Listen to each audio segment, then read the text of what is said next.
The uncomfortable truth is, if you built your scaling from someone else's blueprint, framework, a step-by-step process, that is likely why it isn't built to last.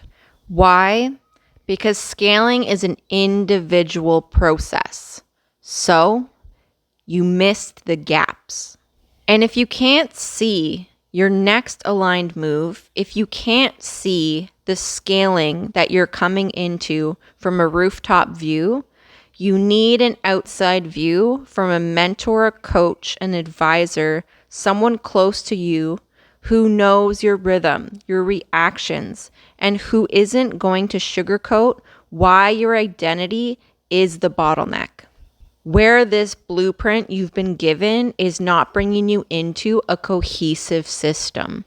Why this framework you bought that is built for everyone from someone else's alignment, success, and blueprint is the real cost that will show up in due time.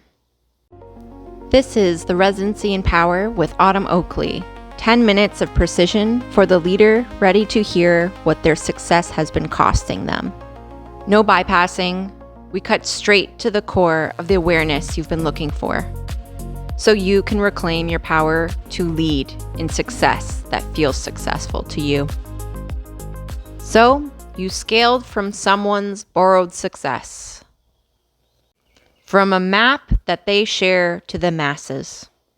You paid $50,000 in an investment from an advisor who has lived a sugar-coated life, and you question why your scaling didn't last. And this doesn't mean that the support you got didn't hold you for a period of time, but that is the truth. Where we fall into depletion, the success that no longer feels successful, the systems and foundation that is cracking in time, the misaligned audience we've attracted, the platforms and systems that couldn't hold the capacity that the scaling process was bringing us into, are what leaders often miss when they're following someone else's blueprint during the scaling process. So, here are the gaps that I often see leaders that go missed during the scaling process. Firstly, you were building from who you were. The version you perceive is still the one in the lead. You're building the frameworks, systems, and structures in the scaling process from the last level of your business, from the community and audience you've currently attracted. Which is why in time you hit a ceiling, because you weren't building in the scaling process to where it is you were growing, the magnitude that you were growing into, that you couldn't yet see in reality. And this looks like, in the scaling process, your offers, the pricing, the structures, were connected and built from that old version of you, the audience you already attracted. What it is people were currently asking of you, rather than getting radically honest of who you've evolved into, where this business is actually growing. How can this scaling hold 5 years from right now? When you build the details in the scaling process based on the past, you aren't building what can hold that capacity in future. You're not building what will resonate with your new octave in clientele, in audience, in opportunity. Secondly, you didn't outsource soon enough. Scaling requires investment. So you need to be radically honest on what scale are you willing to invest. I see amazing leaders who invest in short, quick fixes. The people who can help with their content, who can take over the customer service, the quick fix blueprint to hold the funnel and systems in place in the physical sense of things. But this is not scaling that lasts.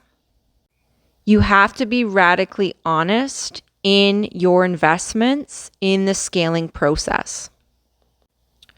Who is it you want to lead in support with you moving forward into the scaling, the business, the identity that you are continuously growing into?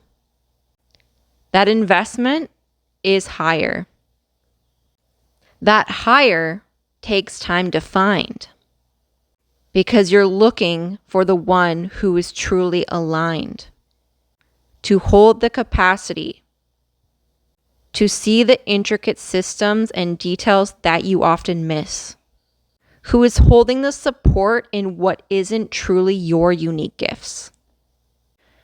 I see amazing leaders and they try to hold it all, and they didn't outsource support soon enough in the scaling process. And if they did, they rushed the process, which takes us into gap number 3. You rushed from urgency because your identity couldn't hold the capacity. You rushed the hire.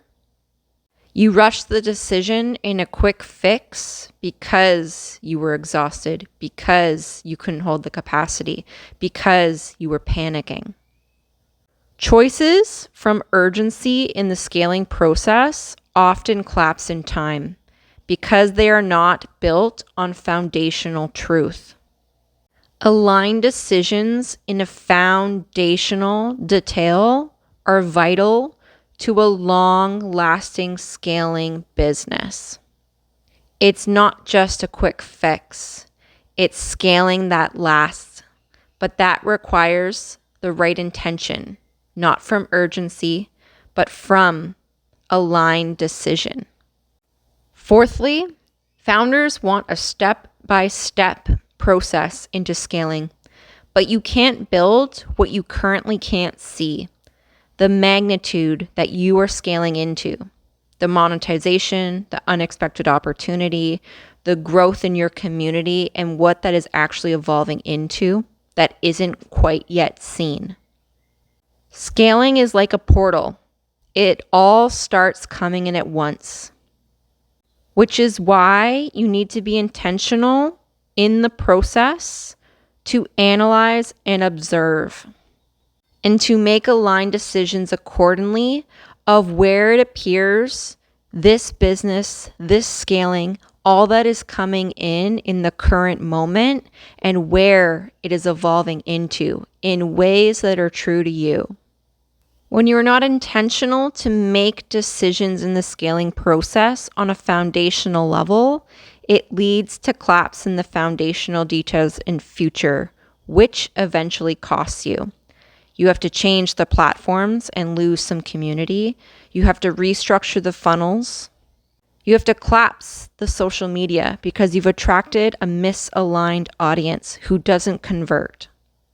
The signed contracts, the systems, the partnerships, and long-time commitment hires. This is not a step-by-step process, a cookie-cutter way that is given to everybody. This is scaling long-term, which is an individual process. Number 5, your identity couldn't hold where you were growing. Systems mean nothing if you can't lead holding the capacity, which means integration, feeling what demands to be felt, getting honest with yourself.